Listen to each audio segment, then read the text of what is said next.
Good morning, everyone. This is your recording for Friday, September 20th. It's Data Day, so there's no live sessions.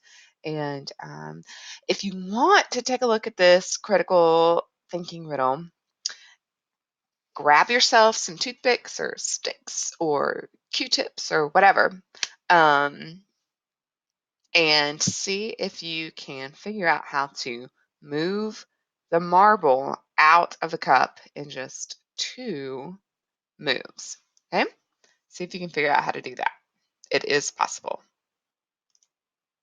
Same basic setup, and the same central idea based essential question that we've been working on, looking at specific details, how it develops the central idea in a nonfiction text, which is Sugar Changed the World. Remember, this week we read the prologue and then chapter 1, the story of magic spice, slavery and freedom. And I think I'm missing one other title there. But you've got a little bit of a review of inference and how we make these logical deductions based on premises and assume them to be true. We're going to apply that to our reading of sugar and getting ready for our quiz. You're going to see that on the quiz. Spotlighting historical context. This is what you're going to see in your module work for today. And how do we use historical context to help us understand what we're reading, and that it can include changes in politics, shifts in society and values, developments in technology, and important national or world events. And all of that is going to be structured around how we look at that through the book, How Sugar Changed the World.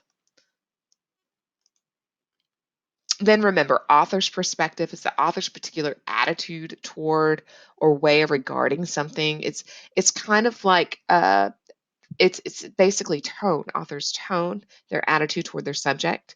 And it can be an objective perspective, which is, factual, evidence-based, quantifiable, measurable, or it could be subjective based on their opinions and beliefs and feelings. The facts versus feels kind of perspectives, objective versus subjective. And then summarizing a text. The reason we looked at that author's perspective is because when you summarize a text, you could summarize it objectively, very factual, just looking at what's presented, or you could summarize it subjectively, your opinion about the piece itself when you summarize. So you'll get into more of that in your modules. And spotlighting the quiz itself, 10 questions, multiple choice and multiple select. That means you might select, it might have A, B, C, D, E as a choice, and you're going to need to select all the ones that can be right. It's going to be in Canvas, and you'll have some passages that you read with the questions. And I think there's even, because we covered media with this week, you're also going to look at some paintings or whatever that go with the questions. Okay. And next week, you've got another mastery check. It's going to be over citing textual evidence and analyzing the structure of an author's claim. And you're going to do your next writing. It's a short constructed response, 1 to 2 paragraph response. We're going to use that RACE method where we respond, answer, cite, and explain when you respond to the prompt. And you see the prompt right here is explain in 1 to 2 paragraphs what claim is being made from both passages. You're going to have 2 excerpts from Sugar. They're short little excerpts, and you're going to determine a common claim between both of those passages and then defend it. So you'll need at least a piece of textual evidence from both passages. And next week. So remember, next week we have no live classes on the 25th, Wednesday, because that's outing day. Make sure you check out your weekly skim from this week and see where your teachers will be. I'll be at Piedmont Park, so you can check me out there. And then we were going to spend the rest of the time in our breakout rooms, working on the mastery check quizzes, catching up in Canvas, taking the Sugar chapters 1 and 2 quiz, which is really the prologue, and chapter 1. That's really how that plays out.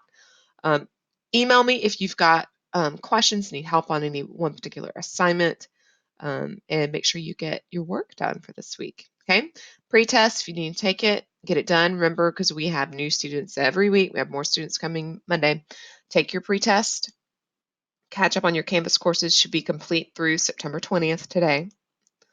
Make sure you have completed the mastery check from last week and, wait a minute, no, from this week. We're on the first mastery check.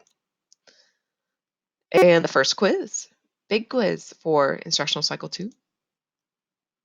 Let me know what I can help you with. The more specific your question is, the better I can answer and help you. And make sure you've caught up on Instructional Cycle 1 assignment. And that's pretty much it. I hope you have a great weekend. Do something fun outside, and I'll see you on Monday.